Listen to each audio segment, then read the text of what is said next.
तो दोस्तों, आज हम जो है UP triple S C PT के जो प्रीवियस ईयर के एग्ज़ाम हुए हैं और उनमें जो डाटा इंटरप्रिटेशन के सवाल पूछे गए हैं, आज उनका सॉल्यूशन देखेंगे। तो आइए हम लोग बढ़ते हैं पहले सवाल की ओर, जिसमें बोला गया है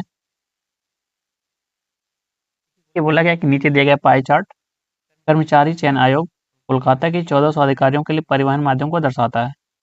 कह रहा है कि चार्ट का अध्ययन कीजिए और एक प्रश्न 1 से 5 का उत्तर दीजिए। ठीक है, इसमें 5 सवाल पूछेंगे आपका। कह रहा है कि 1 से 5 जो प्रश्न है उनका उत्तर दीजिए। कह रहा है कि कोलकाता चयन आयोग के जो है कर्मचारियों के लिए जो हमको बात किया गया है, उन्हीं को कह रहे हैं कि रेलगाड़ी से कितने परसेंट लोग यात्रा करते हैं? 100%। 20% लोग जो है बस से यात्रा करते हैं।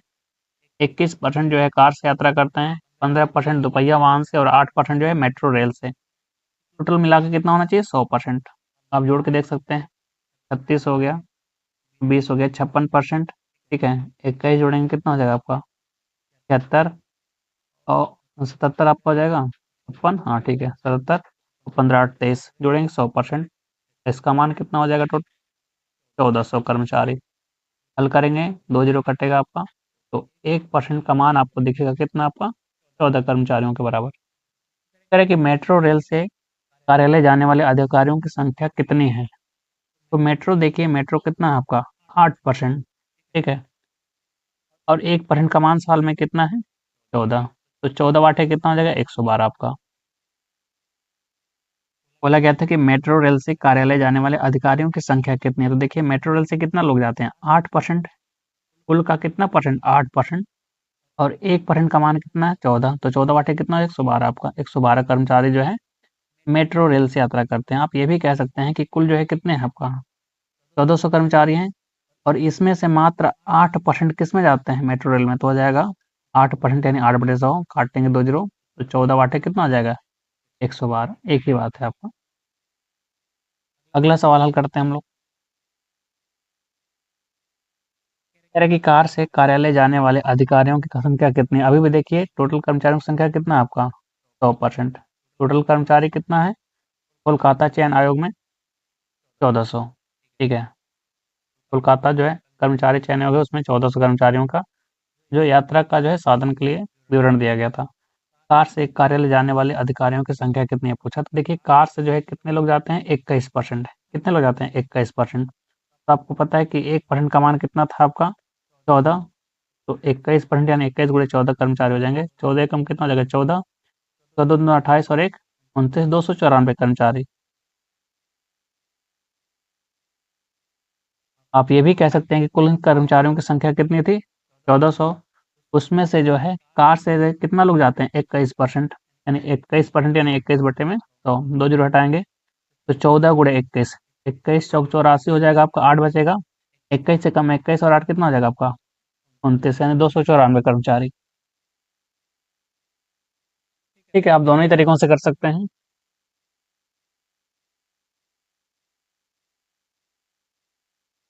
अगला सवाल हल करते हैं हम लोग। कह रहे हैं कि परिवहन माध्यमों के रूप में प्रयुक्त दोपहिया वाहनों और कारों का अनुपात क्या है? देखिए, हमें देखना है परिवहन माध्यमों के रूप में दोपहिया वाहन और कार का। तो देखेंगे, हमें देखिए अनुपात निकालना है। कह रहा है बाइक और जो है कार का। टू व्हीलर कह रहा, और कह रहा कि कार से क्या है अनुपात आपका। तो देखिए, दोपहिया वाहन कह रहा है कितना है? कुल का 15%। और कह रहा है कार से कितना लोग जाते हैं? 21%। तो हमें केवल अनुपात से मतलब है, वास्तविक संख्या से नहीं। तो परसेंटेज से क्या कटेगा? परसेंटेज 3 से काटेंगे 5 बार में, 3 से काटेंगे 21 को 7 बार में, तो 5 से 7 का अनुपात दिखेगा। 5 से 7 का अनुपात। ऑप्शन बी आपका। कह रहा है कि जो लोग जो है दोपहिया से यात्रा करते हैं और जो लोग कार से यात्रा करते हैं, उनका अनुपात बताइए। तो दोपहिए से 15% है और कार से 21%। इन्हीं का अनुपात निकालेंगे तो 5 से 7 का हो जाएगा आपका। अगला सवाल हल करते हैं हम लोग। रेलगाड़ी से जाने वाले अधिकारियों, और कह रहा है कि कार से जाने वाले अधिकारियों का अंतर बताइए। अभी भी आप देखेंगे कितने? 100% टोटल, यानी इसका मान कितना था टोटल? 1400 कर्मचारी। कह रहे कि रेलगाड़ी से यात्रा करने वाले अधिकारियों और कार से यात्रा करने वाले अधिकारियों का अंतर बताइए।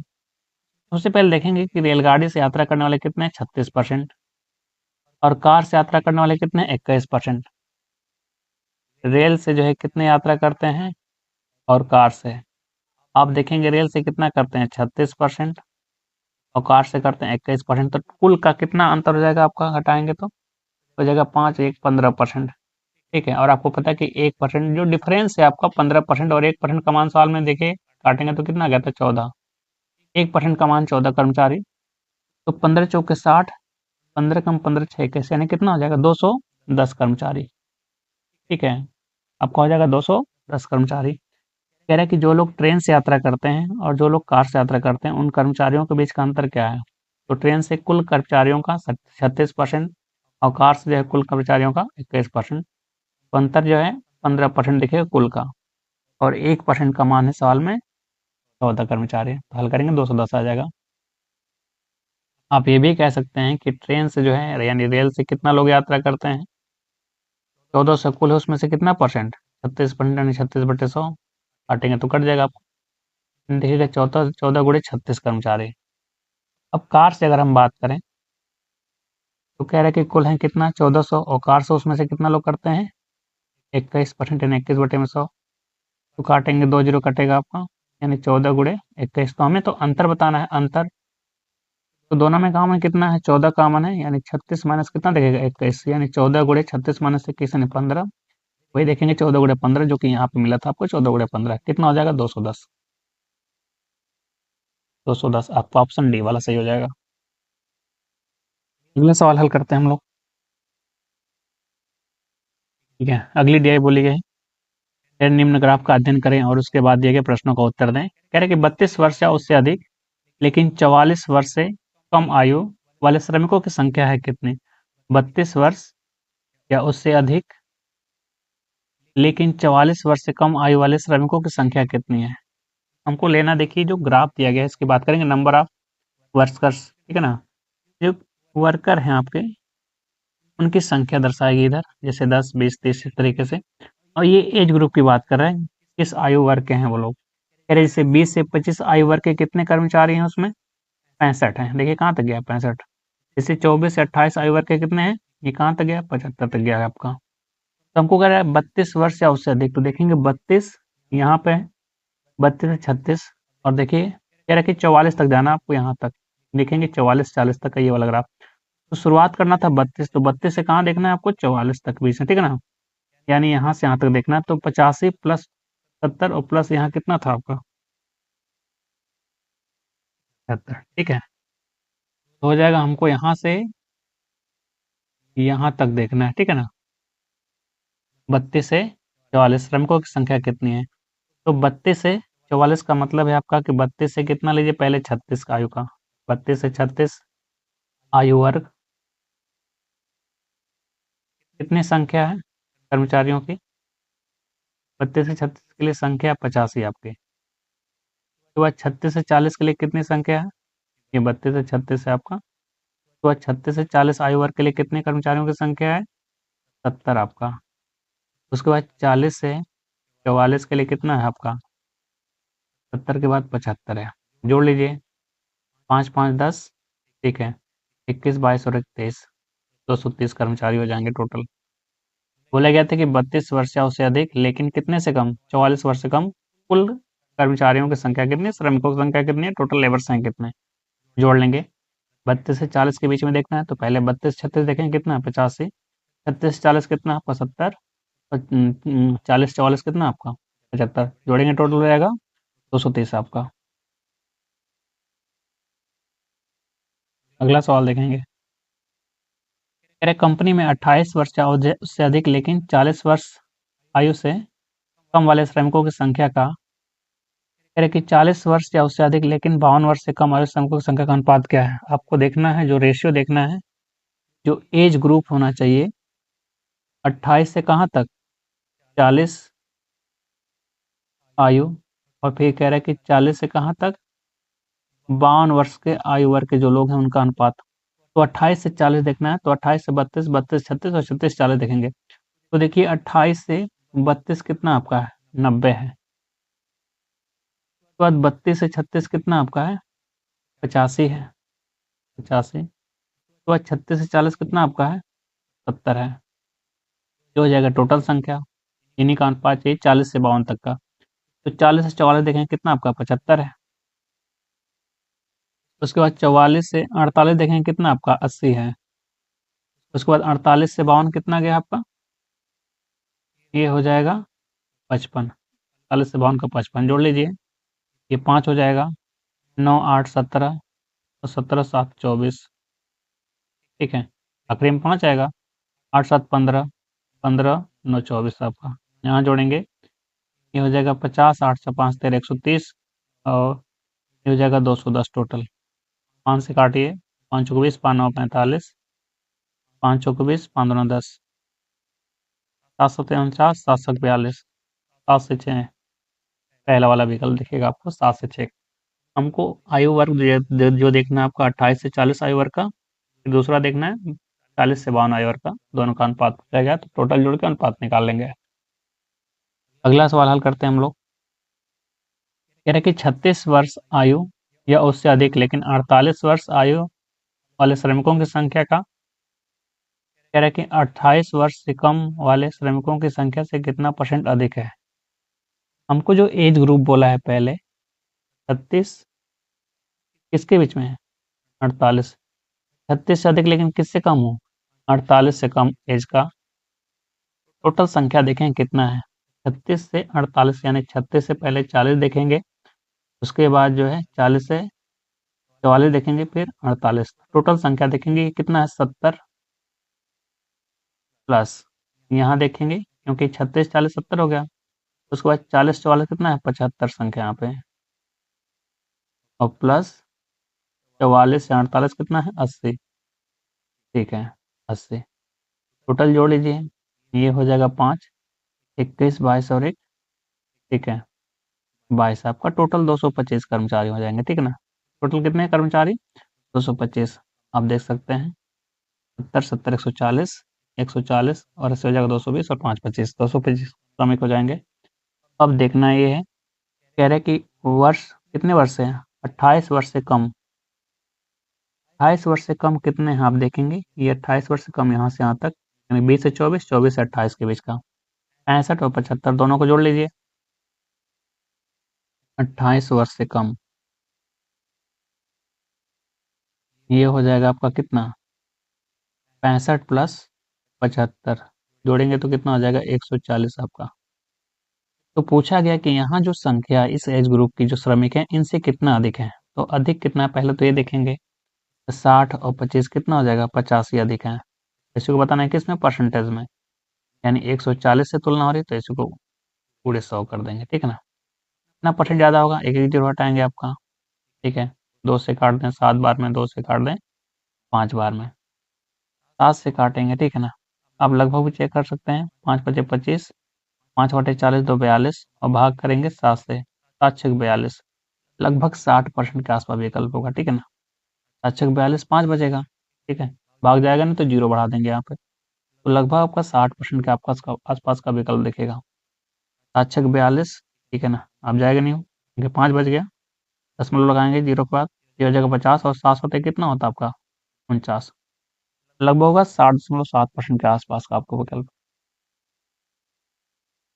अगला सवाल हम लोग हल करते हैं। देखिए बोला गया है, अलग आपका ये टीआई कह रहे निम्नलिखित दी गई तालिका सारणी का ध्यानपूर्वक अध्ययन करें तथा नीचे दिए गए प्रश्नों के उत्तर दें। निम्न तालिका में 4 व्यक्ति ए, बी, सी तथा डी सप्ताह के विभिन्न दिनों पर वस्तुओं की बिक्री कर रहे हैं। बोला गया कि मंगलवार को ए द्वारा बेची गई वस्तु तथा शनिवार को सी द्वारा बेची गई वस्तु का अनुपात क्या था। हमको देखना है कि मंगलवार को कौन सी वस्तु लेनी है आपको? ए, तथा शनिवार को सी। मंगलवार को लेना है आपको ए और शनिवार को लेना है कौन सा? सी।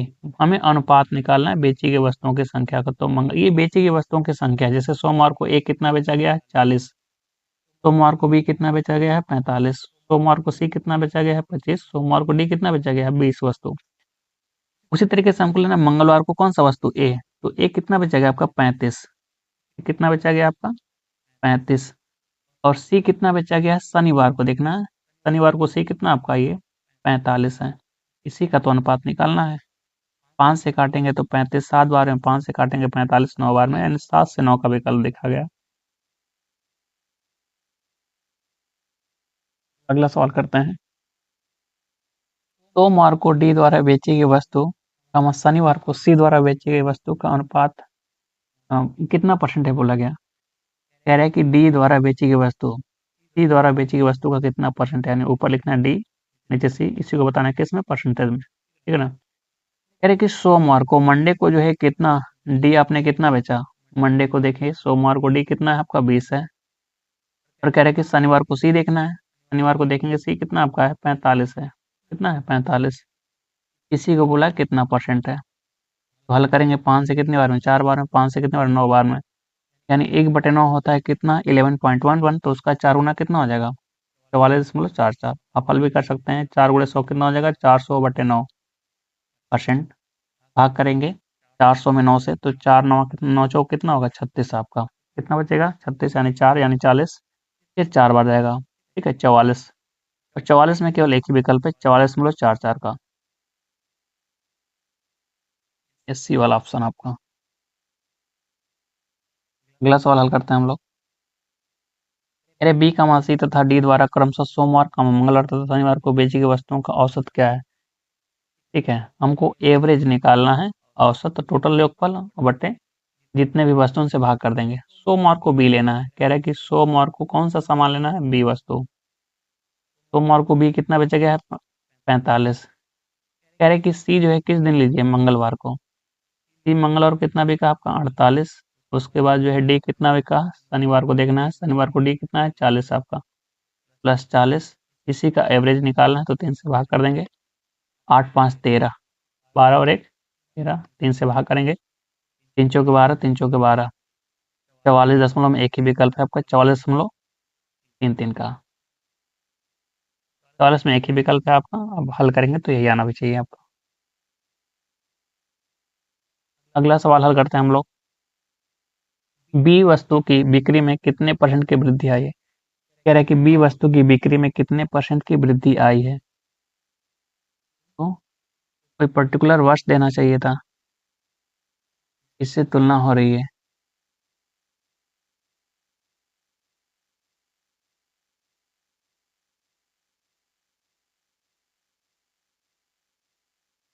अगला देखते हैं। यहाँ देखिए बी वस्तु की बिक्री में कितने परसेंट की वृद्धि आई है, किसी वर्ष से तुलना करनी चाहिए। सवाल में कहीं एरर लग रहा है, ठीक है। अगला सवाल चेक करते हैं तब तक।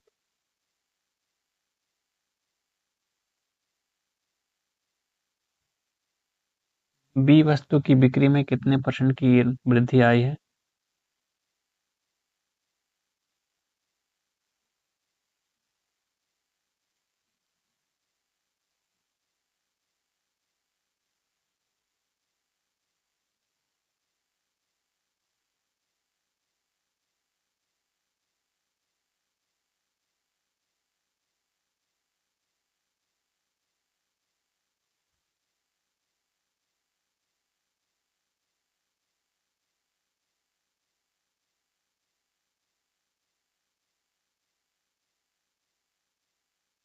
अगला सवाल चेक करते हैं हम लोग। सोमवार को बेची गई वस्तुओं की औसत तथा शुक्रवार को बेची गई वस्तुओं की औसत के मध्य अंतर के औसत निकालना है। कह रहे हैं कि सोमवार को जितनी भी वस्तुएं बेची हैं उनका सभी का योगफल औसत निकालना है। औसत कैसे निकालते हैं हम लोग, टोटल योगफल, ठीक है ना। एवरेज निकालना है हमको किसका किसका, मंडे का, सोमवार और किसका, कह रहा है कि शुक्रवार को, ठीक है ना। फ्राइडे को जो भी आपके आर्टिकल्स बेचे गए हैं उन सभी का अंतर निकालना है एवरेज का। तो एवरेज कैसे निकालते हैं, टोटल योगफल बटे आंकड़ों की संख्या। तो मंडे को कितने आंकड़े हैं, कितने आर्टिकल्स हैं, 4 आपके ए। मंडे को कितना बिका 40। उसके बाद बी कितना बिका है 45। उसके बाद सी कितना बचा है 25 आपका। और डी कितना आपका 20 है। एवरेज निकालेंगे, सोमवार की वस्तुएं हैं, 4 से भाग कर देंगे। अंतर करना है। फ्राइडे को शुक्रवार को बेची आर्टिकल्स क्या है, 25 बिका है ए। और बी कितना बिका 28। इसके बाद ये कितना है, सी है 15। उसके बाद डी कितना है 41। टोटल योगफल और बटे हो जाएगा 4। तो 4 तो दोनों में ही कॉमन है आपका, ठीक है। तो ऊपर जोड़ लेते हैं, 25 और 45 मिलकर कितना दिखेगा आपको? 70। कितना होगा? 70। और 70 और 40 और 20 60। 7 6 13 130 बटे 4। हमको डिफरेंस करना है। 25 15 28 और 41। तो 25 15 मिलकर 40। 40 और 40 कितना हो जाएगा? 80। 80 और 28 और एक यहाँ बचा 29। 80 और 29 यानी कितना हो जाएगा आपका? 80 और 29 119 आपका, 109 आपका, सॉरी 109 बटे हो जाएगा 4। तो डिफरेंस क्या दिखा आपको? 130 में से 109 घटाएंगे तो दिखेगा 21 बटे 4। 4 5 20। और आपको पता है कि जब भी हम एक में 4 से भाग करते हैं तो कितना आता है? 0.25 आता है, ठीक है ना। एक में जब भी हम 4 से भाग करेंगे कितना आता है? 0.25। तो 4 से भाग करेंगे तो 21 कितना होता है? 20 प्लस 1 होता है। तो 4 पंजे 20, 20 तो पूरा कट गया, एक बचा। जैसे ही एक में भाग करेंगे 4 से तो आ जाएगा 0.25 आपका, नहीं 5.25 आपका अंतर होगा औसतों का। जो सोमवार को बेची गई वस्तुओं की औसत है और जो शुक्रवार को बेची गई वस्तुओं का औसत, उसमें अंतर क्या आ जाएगा? 5.25 का। अगला सवाल हल करते हैं हम लोग।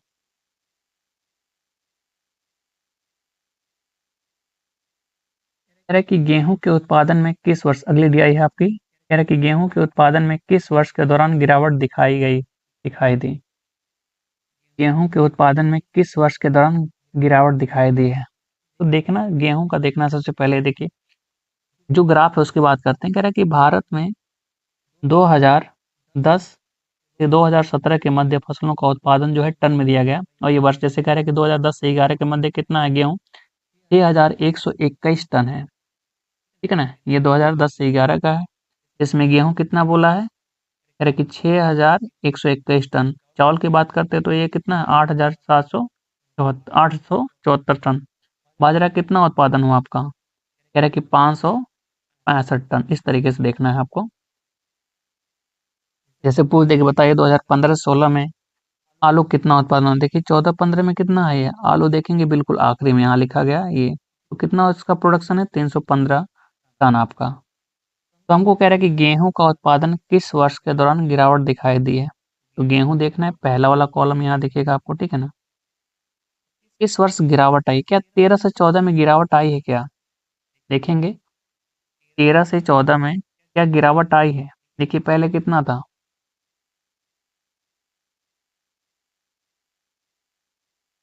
आप देखेंगे 12 से 13 की अगर हम बात करें तो गेहूं कितना था? 71 12 आपका, 71 12।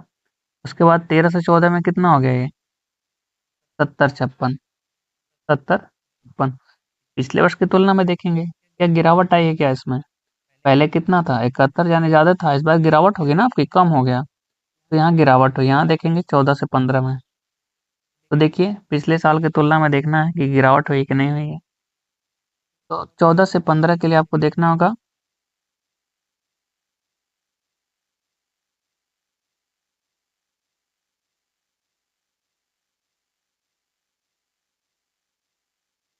चौदह से 15 में देखना क्या गेहूं में गिरावट हुई है। तो यहाँ देखिए 13 से 14 में था कितना आपका?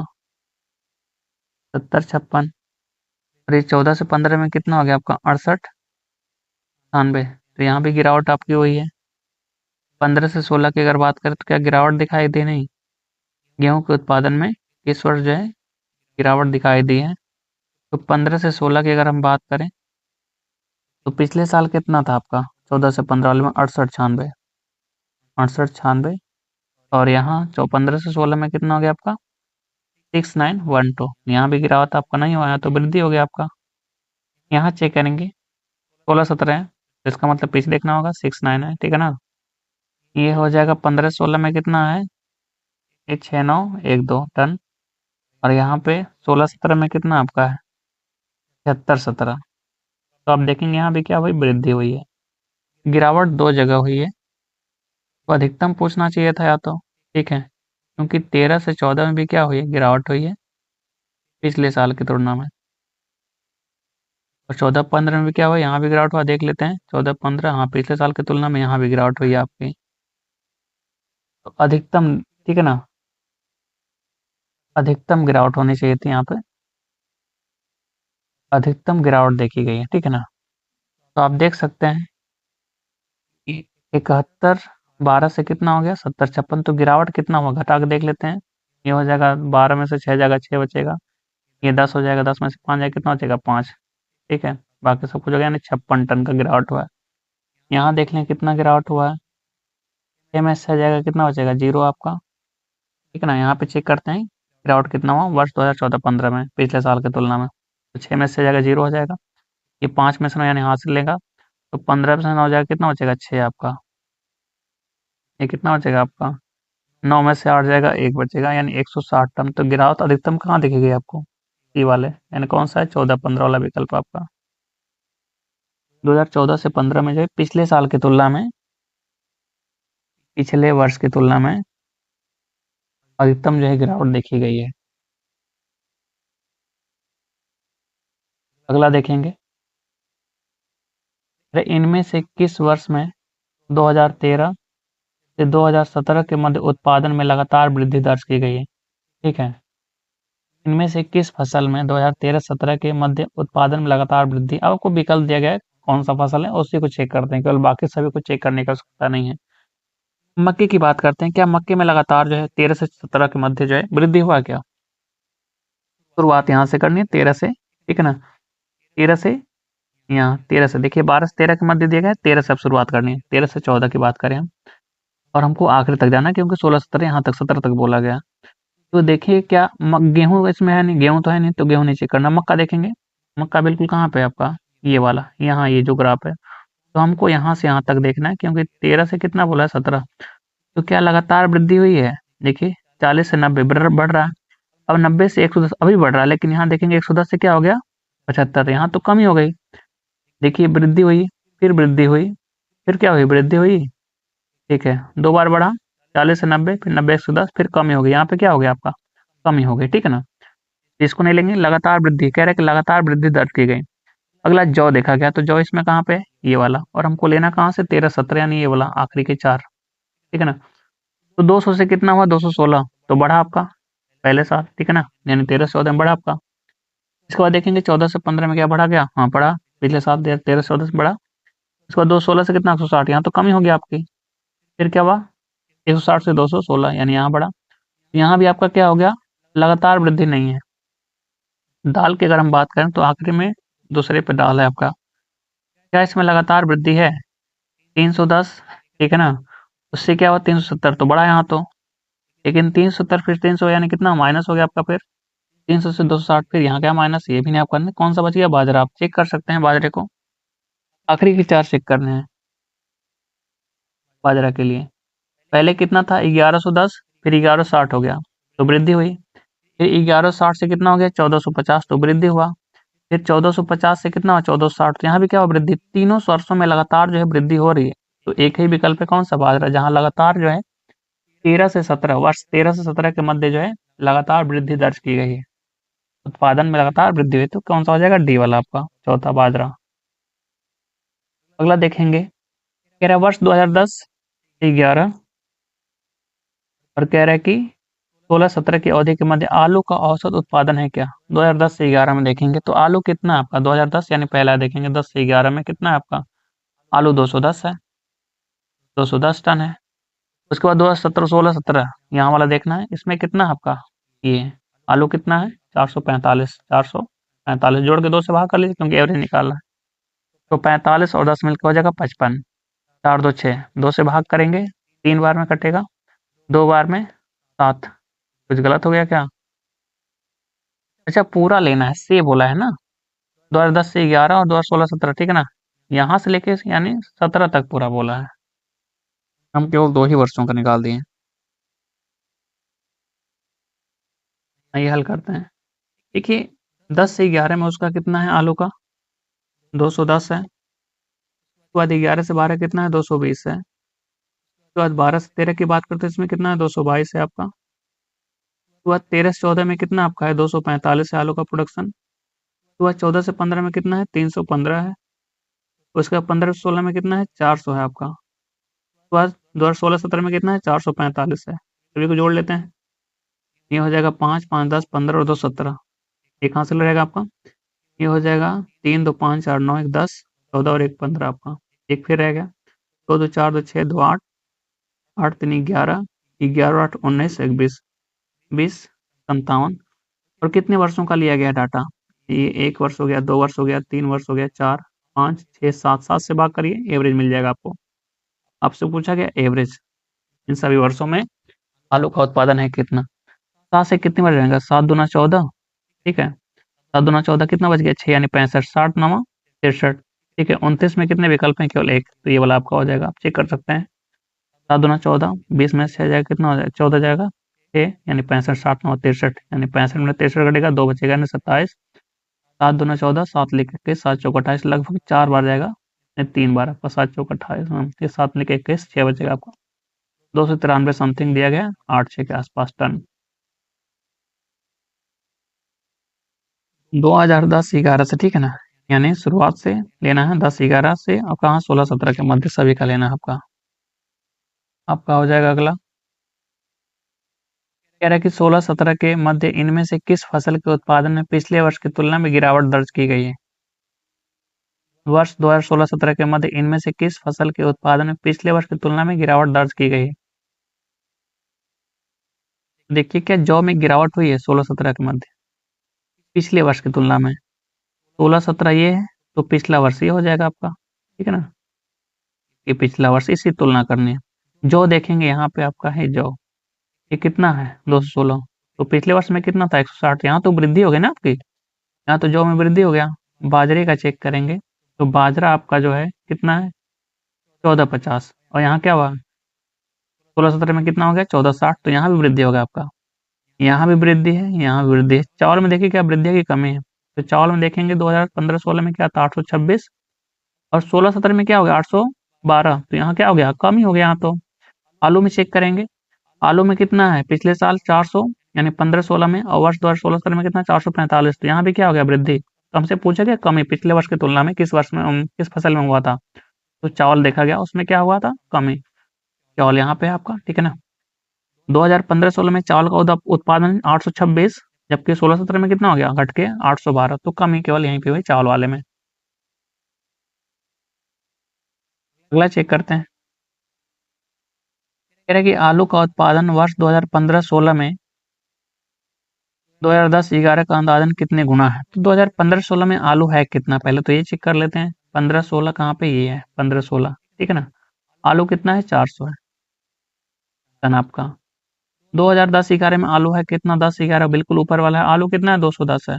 210 लगभग कितना? चेक कर लेते हैं।